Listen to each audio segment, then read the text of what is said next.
in a quiet place in Wolfville, Nova Scotia, down the road past Acadia University, inside Willowbank Cemetery, you can find Mona Parsons' grave. Wife of Major General W.H. Foster is all it says. But as you're about to find out, the lady who's resting here was really so much more than that. But you can see the German stamp on the back, so this would have been sent after the occupation. By her own admission, writer and biographer Andrea Hill-Lair is a little obsessed with Mona Parsons' story. A journey that began over a decade ago with a chance finding in the Acadia University Bulletin, a passing reference to a former student who had been sentenced to death by a Nazi court. I went and asked questions, and people had bits and pieces of the story, bits and pieces that were tantalizing enough that this was almost a larger-than-life character, and so that began the search. Began the journey. Right. Mona Parsons was born in the Annapolis Valley in 1901. The daughter of store owner and successful businessman Norval Parsons. During World War I, both he and his sons served, coming home to find Mona, the baby of the family, had grown into a beautiful young woman. A woman who usually got what she wanted. And what she wanted was to be a star. She headed to New York City and talked her way into one of the biggest shows in town. The story goes, she saw Florence Ziegfeld in a restaurant in New York and asked him for an audition, and he had an eye for a lovely face and a nice voice and a nicely turned ankle, and she got it and became a chorus girl for the Ziegfeld Follies. But after her mother died, Mona turned to a more serious career, nursing. Working in a Park Avenue practice and still enjoying big city life, when her brother asked her to show a young Dutch millionaire a business acquaintance around town. Willem Leonhardt was smitten. This woman was vivacious and outgoing and loved to dance and party. And he was in love. And he was in love. In August 1937, they sailed for Holland, marrying shortly after, building their large dream home and becoming part of the in crowd among the young Dutch high society. It looked like Cinderella had met her Prince Charming and all they had to do was live happily ever after. All that changed in just 5 short days in 1940.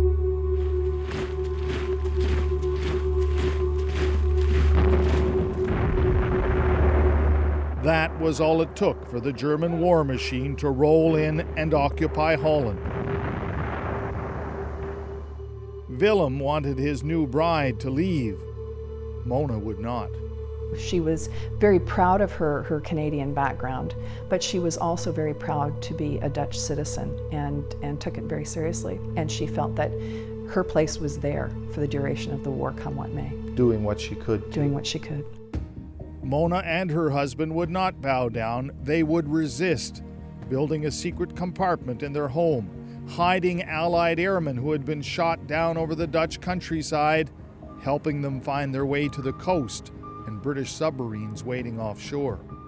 They had people who were arrested, people who were part of the network, and of course things would come to a standstill, and so that person they would knew be released. this was a dangerous thing to be doing. Yeah, they understood the risks. I don't think they anticipated getting caught. But a Nazi sympathizer had infiltrated their cell. The Gestapo sprung their trap. Willem temporarily escaped. Mona was arrested. It did not go well. She is sentenced to death. It was when she heard the death sentence that she stood and took it very calmly and so impressed the head of the tribunal, because she apparently clicked her heels together, nodded her head and said, "Guten Morgen, meine Herren," and turned to be led from the courtroom. And when she was taken out, the head of the tribunal met her outside and said that she so impressed them with her calm, cool demeanor that she would be permitted to appeal, and she did. And her life sentence she was commuted to a life sentence at hard labor.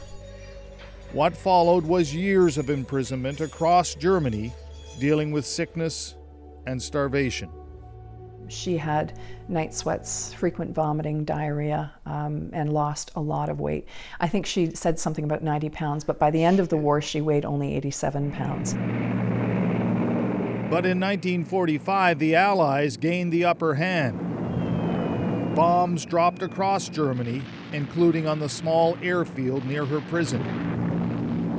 In the confusion, Mona and a friend managed to escape, walking across Germany, evading capture until finally linking up with the troops liberating Holland. They thought she was a German spy. Collaborators were having their heads shaved in public. She said no, she was from Wolfville, Nova Scotia. The troops were the North Nova Scotia Highlanders. Some of them even knew her. But how amazing is that? I know. Since I'm living in Nova Scotia, I have learned that the 6 degrees of separation are actually more like 1 or 2. And that really is a story that underscores that. Soon after the war, Willem, who had also survived but was very weak, died. Family disputes left the fortune in ruins. Mona took a few prized possessions and returned to Nova Scotia. She married an old school chum, Major General Harry Foster, and when he passed, lived a quiet life in Wolfville until her death in 1976. Look at the change in her handwriting.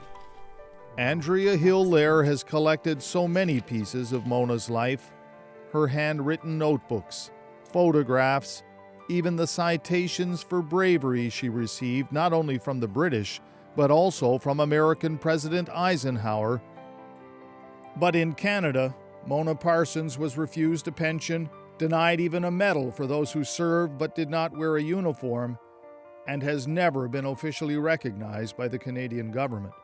This is a person who was willing to give her life to stand up for what she believed in justice and in freedom, very nearly forfeit that life, and yet has received no recognition whatsoever. So here we go. Oh yes, you can see the long journey is over. But there is still one last effort to recognize Mona. The hope is to turn sculptor Nistel Bremdeboer's portrayal of Mona, dancing on the day of her release, into bronze. And that's the one she's kicking off. Yes. In glee. Enjoy, yeah. It's beautiful. Yeah. Dutch himself, his parents too survived the German occupation. So the whole story is very, very close. A real honor for you to recognize her in this way. That's right, that's right. Right in the middle of town. That one right there, yeah. The dream, if fundraising is successful, is to have her on Main Street dancing. It's going to be quite a moment. It will. She never wore a uniform, never carried a gun, and she was willing to just work by her wits and do whatever was necessary. Put her life on the line. And put her life on the line, and very nearly lost it. If you ever find yourself in the Annapolis Valley, near the Willowbank Cemetery, take a moment to remember Mona Parsons.